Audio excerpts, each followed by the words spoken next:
Take a look at these two individuals. On one side, someone guards a massive fortune, terrified to spend it. On the other, a dreamer visualizes success, but never builds it. Both are completely stuck. The self-help industry often frames this through a simple, misleading lens. It pitches scarcity as a disease to be cured, and abundance as the ultimate solution. The promise is that once you change your mindset, your life will transform. Evolutionary biology reveals a more complex reality. Scarcity and abundance function as ancient survival strategies. Scarcity is the biological orientation of conservation, protecting what you have, while abundance is the orientation of expansion, creating what does not yet exist. We develop a baseline for these strategies early in life.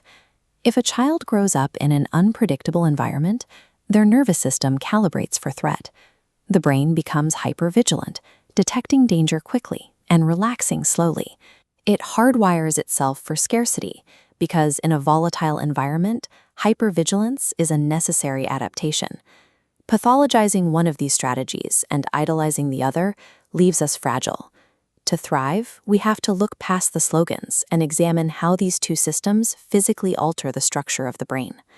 Through synaptic pruning, our brains dissolve weak neural connections and thicken the pathways used most. In environments requiring vigilance, threat detection pathways become dense highways.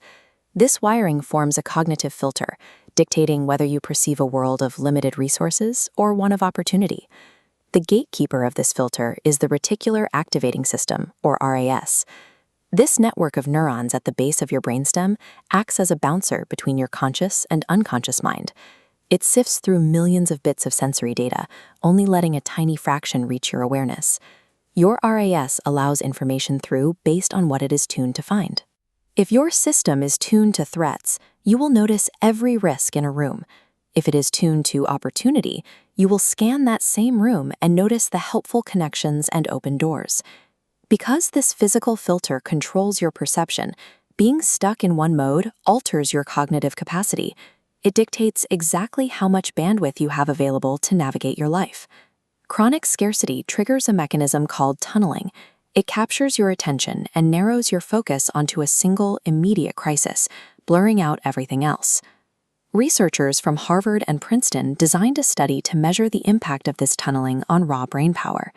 Economist Sendil Mullainathan and his team studied sugarcane farmers in India, tracking their performance before the harvest, when they were broke, and after the harvest, when they had money. They tested the same individuals in two different financial contexts. The results showed that scarcity imposes a bandwidth tax on the brain, causing a drop of 13 to 14 IQ points.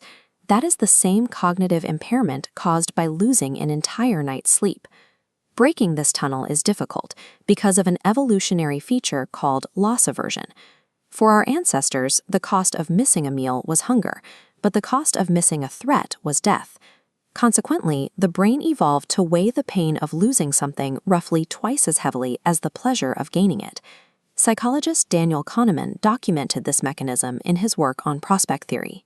Loss aversion explains why the fear of what might go wrong so often overpowers the excitement of what might go right. Scarcity forces the brain to solve the crisis directly in front of it. It is an efficient short-term strategy, but it pays for that focus by shutting down long-term planning and creativity. While scarcity narrows vision, positive emotional states like joy and curiosity trigger a broaden and build mechanism. These states physically expand our cognitive flexibility, allowing the brain to process more information and see a wider range of options. You can actively tune your RAS towards this expansive state.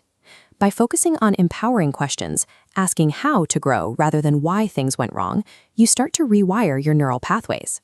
Your brain begins to spot the opportunities it used to filter out. However, expansion has a trap, the illusion of manifestation. When visualizing success becomes a substitute for taking action, the brain experiences the reward of the goal without doing the work. Outsourcing your agency to a cosmic plan can lead to inverted helplessness. You wait for the universe to align while your life remains stagnant. It results in the same dependency and inaction as learned helplessness.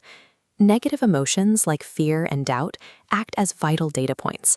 They signal genuine environmental threats that require a response. When you suppress these signals to stay positive, you lose the ability to navigate real-world risks. Abundance without the discipline of scarcity is a delusion.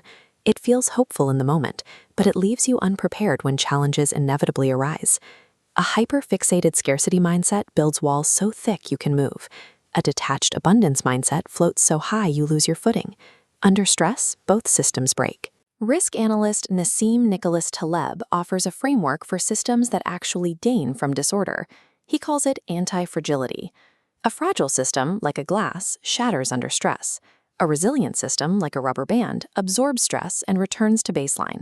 An anti-fragile system, like human muscle tissue, improves under stress, using disruption to build more capacity. Chronic scarcity operates as a fragile system, organizing life around avoiding all disruption. True abundance is an anti-fragile state, using uncertainty and challenge as fuel for growth. Building an anti-fragile mind requires us to stop choosing one mindset over the other. Instead, we must integrate the biological functions of both. The daily application of this integration is the barbell strategy. You place your actions on two ends of a spectrum, entirely avoiding the middle. On one end of the barbell, you protect the core. You use the intelligence of scarcity to build financial buffers, manage risks, and ensure foundational security. You secure the foundation so that no single failure can destroy you. On the other end, you risk at the edges. With the core protected, you use the expansive power of abundance to take asymmetric risks where the upside is massive. You innovate and build with the freedom to fail. Success depends on the ability to read the current season.